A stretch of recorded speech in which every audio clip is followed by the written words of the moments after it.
শুক্রবারে যদি একটু স্পেশাল খাবার দাবার না হয় তাহলে কি হয় বলেন?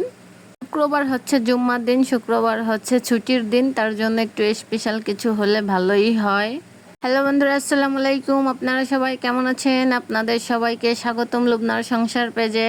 এই তো আমার বর বলতেছিল সে অনেকদিন বিরিয়ানি খায় না, তাই আজকে বিরিয়ানি রান্না করব মুরগির মাংস দিয়ে। তার জন্য প্রথমে আমি এই যে গোশগুলা ধুয়ে পানি নিগড় দিয়ে তারপরে লবণ দিয়ে সুন্দর মতো ভেজে ফেললাম। ভিডিওটি ছিল গতকালকের, মানে শুক্রবারের ভিডিও এটা। এত সরিষার তেল দিয়ে সুন্দর মতো গোশগুলো ভেজে আমি কিছু আলুও কেটে এখানে ভেজে ফেললাম। আলু গোশ ভাজা শেষ, এবার একটু মশলা, বাটা মশলা দিলাম, জিরা রসুন আর শুকনো ঝাল। আমাদের একটু ঝাল বেশি খায়, তার জন্য যে ঝাল আমি বাইটে দিলাম। তারপরে মশলাটা কষিয়ে তার ভিতর দিয়ে দিলাম 1 প্যাকেট দুধ। দুধ দিয়ে তার ভিতর বিরিয়ানির মশলা দিয়ে ভাজা গোশ, আলু, এটা সবকিছুই করে একেবারে টানাইয়ে রেডি করে রেখে দিলাম। এরপরে চলে আসলাম আমি পোলার চালগুলা ভাজার জন্য। অন্য পাশে দিয়ে দিলাম রাইস কুকার গরম পানি। গরম পানির ভিতর পোলার চাল ভাজা হয়ে গেলে দিয়ে দিলাম।